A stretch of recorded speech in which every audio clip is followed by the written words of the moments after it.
So without any further ado, allow me to introduce to you my candidate for governor, my very good friend, Sharham Hadian.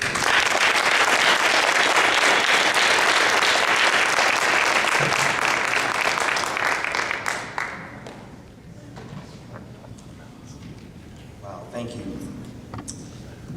Well, on that note, I want to let you know that my candidate for Attorney General is Steve Pigeon. And I hope that Mr. Dunn or the other Democrat chooses to debate you. That would be a fun thing to see if that happens. Well, great to be with you guys tonight. How are you guys doing?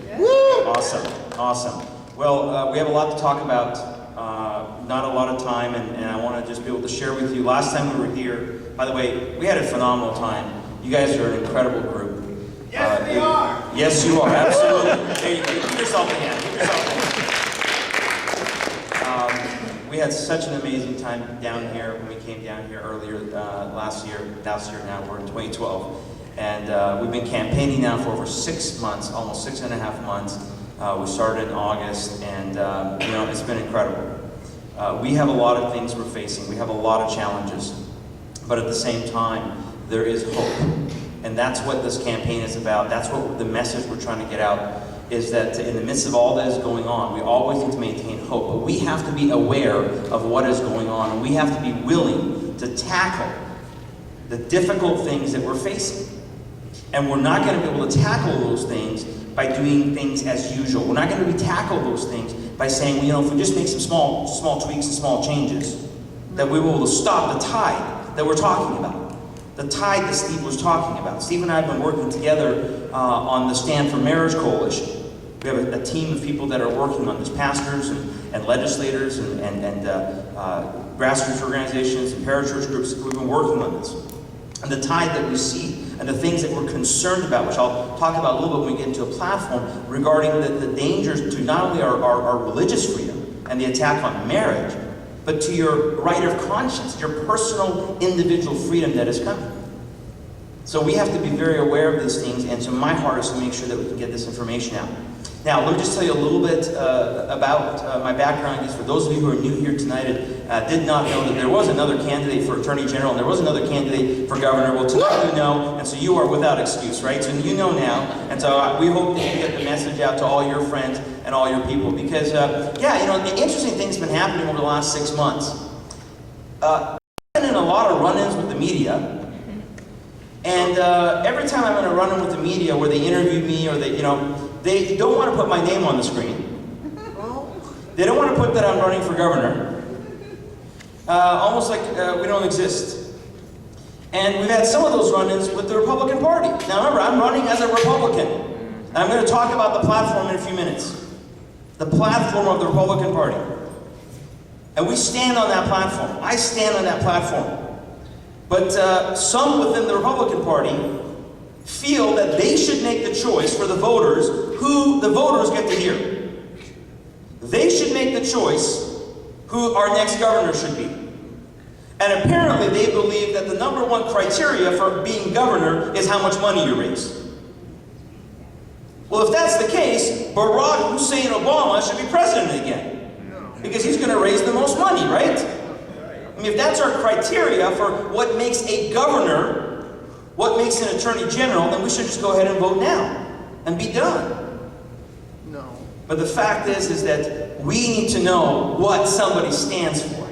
We need to know the principles that somebody is standing for.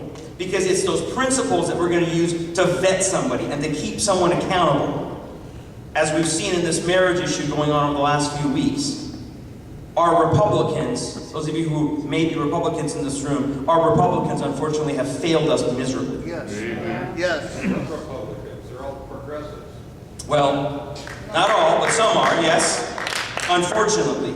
But listen, there are many conservatives that are standing. There are many conservatives that are holding their ground. But the problem is that we have a party that wants to focus only on electability. It doesn't matter what the R, you know, if you have an R by your name, that's all that matters, right? If you have a D by your name, you have an I, but whatever. I don't care about the letter. We should be worried and focused on what someone is standing for. And we had our Republicans, the Senate bill on this marriage issue that was in the Senate 2 nights ago. I don't know if anybody saw the vote. It was 28-21 for the Democrats, right? 28-21. 4 Republicans voted for same-sex marriage. Now do the math. In violation of their platform, which I'm going to read to you in a few minutes. Do the math. Take 4 away from 28, that gives you 25. The other side has 24. We would have won by 1 vote. And this thing would have been over. Yes. Are we going to hold them accountable? Yes. Is the party going to hold them accountable? We'll see. We'll see. So I've had the incredible privilege of traveling around the country the last 2 years, speaking on my background, which I want to tell you a little bit about. As Steve mentioned, I've had the opportunity to talk about being a former Muslim, traveling and speaking on the threats of Sharia law, what Islam really is. Last time I was here, I gave you guys a bit of my presentation. We brought some extra copies of the DVD that I have called The True Goal of Islam and the Threat of Sharia Law in America, everything that we have not been told since 9/11. And debunking the idea that this ideology, now Steve said, we love all people. I'm called to love all people, and especially as a former Muslim, I have a heart to reach Muslims with truth. But we're talking about an ideology, the ideology of Islam, and this ideology that supposedly we've been told is peaceful since 9/11. And so I debunked that in here, and we speak the truth in love. That's what TIL stands for, truth in love, but we speak the truth. So I encourage you, if you get a chance, if you have not gotten the DVD, that's not with the campaign, that's with my company, the TIL Project. But as I've traveled around, talked about national security issues and civic engagement and other critical areas that we're facing as Americans, the one factor that I keep hearing from people, and I shared this with you last time I was here, is people are sick and tired of political correctness. They want to hear the truth.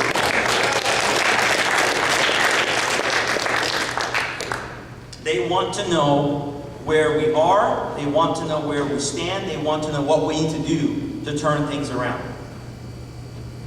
And so that's the heart of the TIL Project, that's the heart of what I've had the privilege of traveling and speaking, is trying to speak the truth to critical issues, most of which, by the way, are highly controversial, because dare you say something that offends somebody, therefore you should be silent. Well, we can't be silent, folks. We can't be silent. You know, my story, those of you who heard my story before, I was born in Iran. You saw tonight what Iran is doing, the government, the threat that this government faces, or poses, I should say, to the rest of the world, particularly to Israel and the United States of America.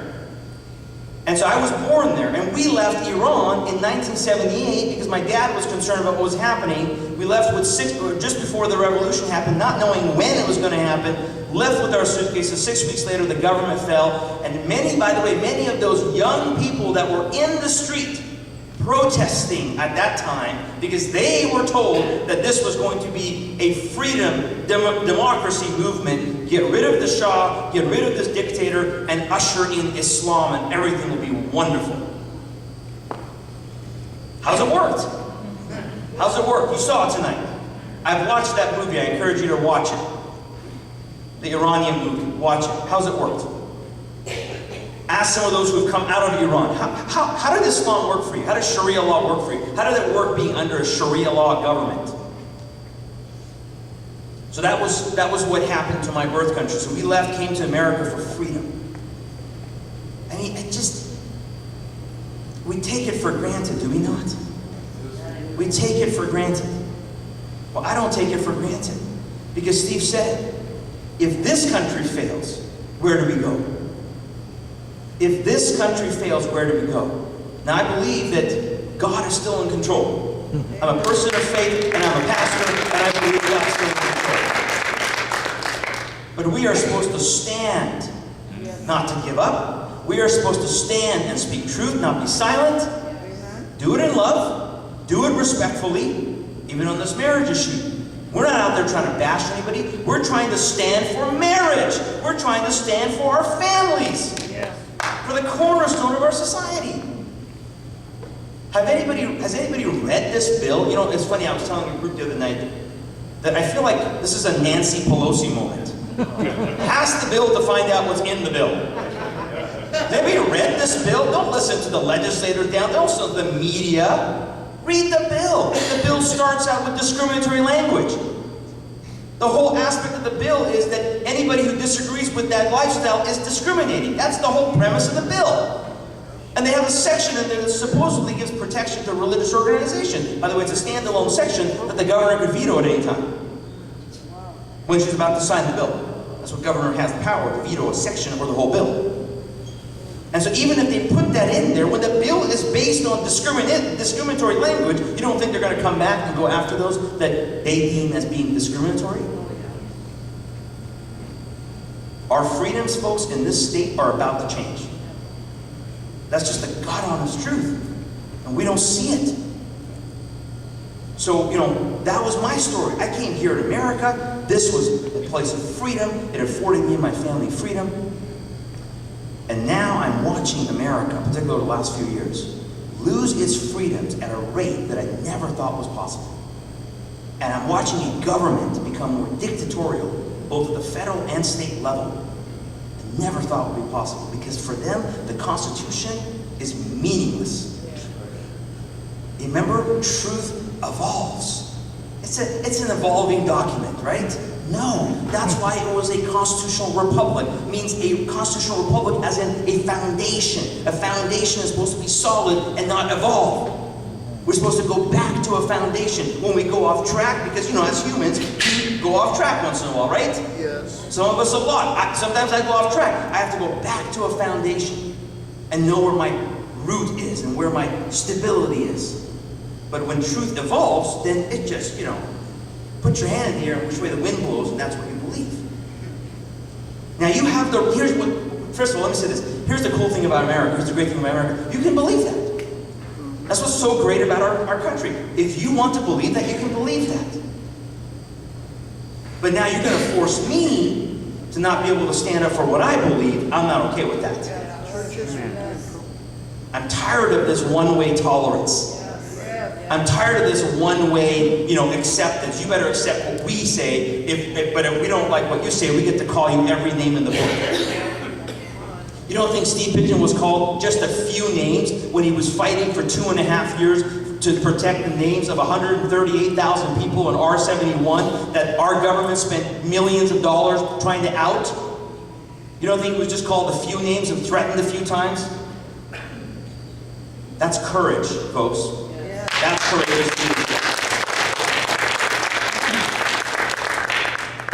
So, came to America, moved to Canada a few years. I was there a number of years with my family. Came back here. And those of you who know my immigration story, I waited almost 16 and a half years to become a citizen.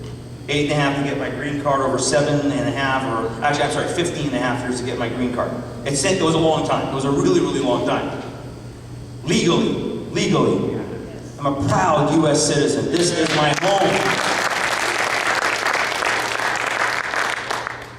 And so, I want to protect my home. I want to protect our laws. I want to defend our Constitution and our laws and the principles that this nation was founded upon. The biggest change that happened, and those of you who've heard my story, and it's more of it is in the videos, when 12.5 years ago I became a Christian. And I wish I had more time tonight to talk about it, but I'll just tell you, it was the most incredible change in my heart. The knowledge and revelation of the true God. When Jesus Christ came into my heart and opened my heart, it changed everything. Praise God. Everything. And I began to realize how much God loves us. Now, right when I did that, as Steve mentioned, I became an apostate. An apostate that under Islamic Sharia law, by the very words of the Prophet of Islam, should be killed. As an honor killing, because it restores honor to this culture. Because I have defamed supposedly my culture. Now, fortunately, as those of you who heard my story before, my parents were, they were cultural Muslims. They were not devout Muslims, so they didn't want to kill me. So they disowned me. My dad disowned me for a few years, and then by God's grace, we worked on that relationship. But I knew very early on that I was called to ministry. Within that first year, I was enrolled in Bible college. I became a pastor after getting my bachelor's degree in biblical ministries. I've been a pastor now for 10 years. I currently pastor Christ the King Community Church in Everett, Washington. Been there for 4.5 years at that location. And by the way, I never thought I'd be a pastor. If you'd asked me before I became a Christian, would you ever think you'd be a pastor? No. I was a teacher in the private school setting. My wife was a teacher in the public school setting. I've been a coach for a number of years. My family's had small business. As I said, I travel now and speak with my business, the Till Project. But about 5 years ago, that my heart again began to be really burdened for our government because of what I was watching, the size and scope of government and the freedoms that they were taking away. And so that was when my heart was really burdened for our government. And the door opened, I got involved in law enforcement. I went to the academy, became a police officer. I was a police officer with the city of Redmond. And then when that door, I resigned in 2009 because my heart was really being burdened for our laws and for office. And I didn't quite know why at the time, but I began to realize, again, every month, I was watching what was happening. And so about 2.5 years ago was when, really through prayer and my wife, this decision was made that I was going to one day run for governor in 2012. Now, believe it or not, at the time, I did not know that Rob McKenna or Jay Inslee were running for governor. I didn't, I swear. Apparently a lot of people did, I did not. And it doesn't matter to me who else is running. Now, as a candidate, you have to differentiate yourself. And you have to be able to give people, the truth and the understanding of why they should vote for you versus somebody else. But, I don't evaluate a candidate based on how much money they raised or what letter they have by their name. I look at someone and I look at the principles that they have and what they've stood for or what they haven't stood for. And so, when I saw, and when we're looking at what is coming to America, I believe, and that's why the theme of our campaign has been courageous leadership, because it is going to be leadership, like what Steve was talking about tonight, that is going to need to step up and stand up. Why are we in this marriage battle right now? Because maybe, just maybe, if some of our pastors had stood up, and our churches had stood up, and spoken the truth, maybe we wouldn't be at this place. Why won't they speak the truth? How about political correctness? How about fear? How about we're so worried about our 501c3 and this and this and this. Okay, well here we are. Here we are. Now, before I get into some of the specific aspects of our platform, a couple of overarching things that I want to share with you. I am running for the governorship of the state of Washington because I believe that you have to have courageous leadership that will put principles before party politics.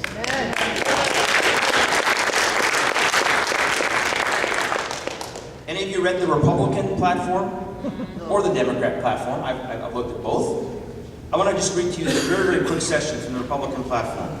Section 7 of the Washington State Republican Party platform. We believe the family is the first and most important institution which preserves a free society. The family unit is the cornerstone of a free and moral society. It is the responsibility of parents, not the state, to guide their children to be good citizens.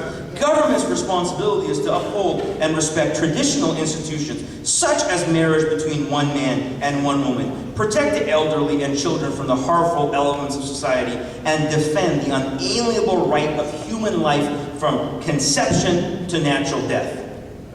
Pretty good platform, right? Yeah. Give it a hand. That's some truth there. Too bad those Republicans that were voting didn't read their own platform, or maybe didn't care what was in their own platform. Oh, because I just know, Steve said it, the governor, the Republicans have put their hands on their heart. I just know this is the right thing to do. Really. Well, you just violated your platform. You just violated this truth.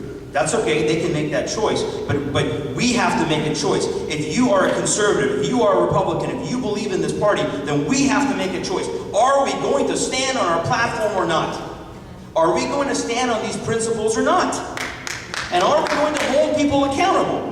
Because our state chair is telling us that we can't hold candidates or elected officials accountable.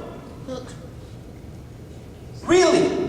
We have no power to hold anybody accountable. Really? Stop giving them money. How about that? That's a good starting place.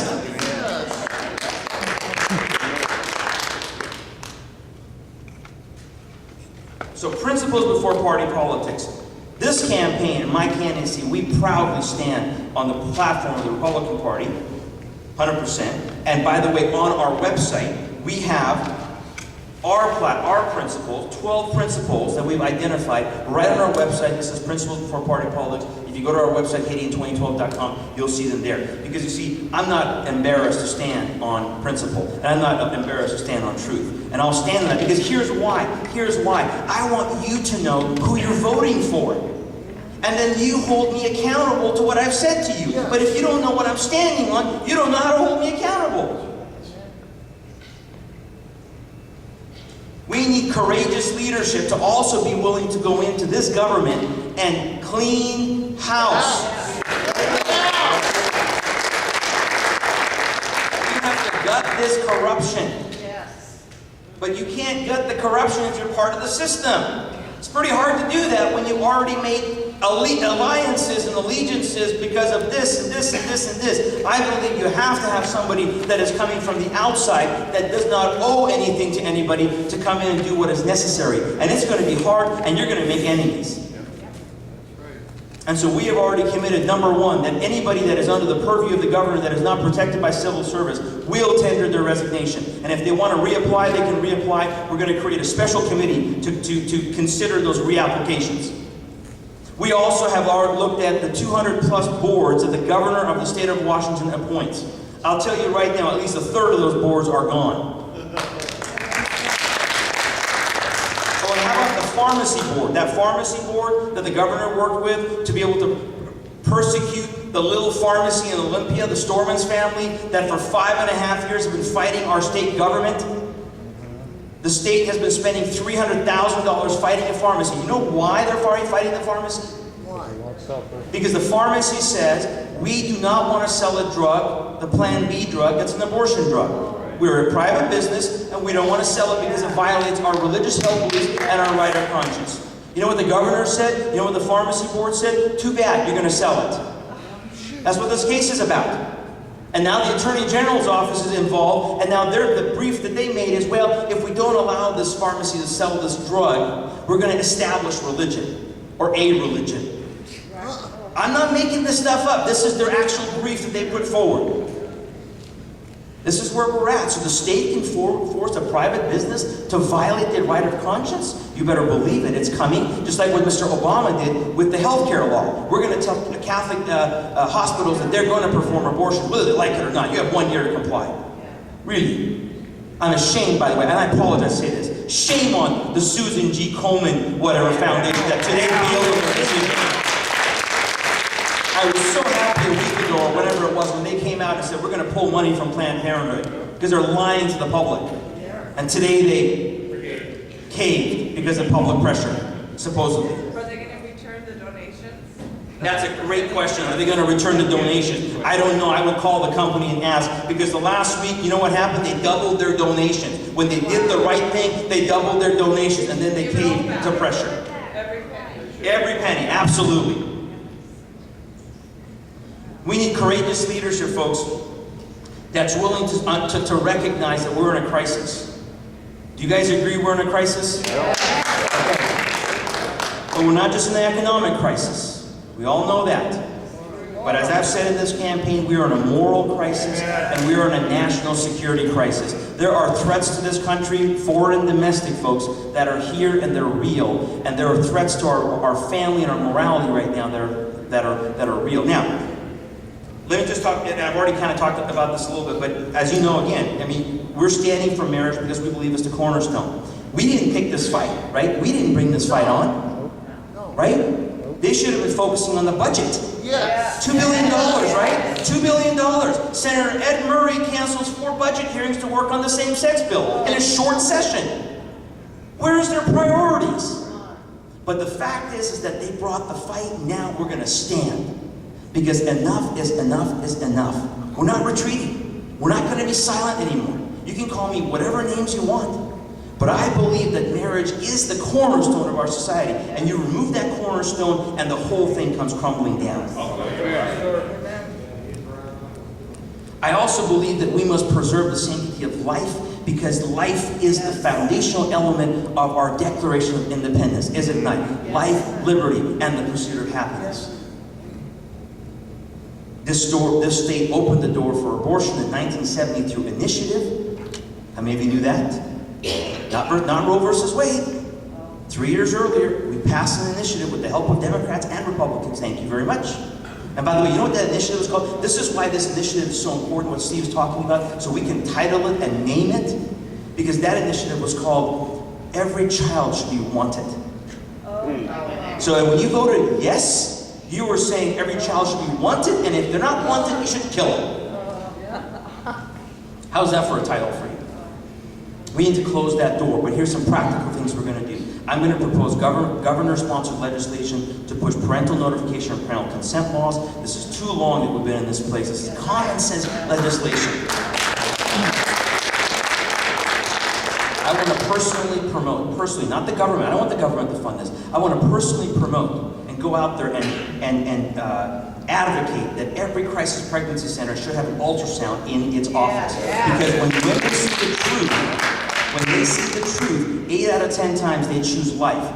And by the way, why is our government and Planned Parenthood so afraid of the truth?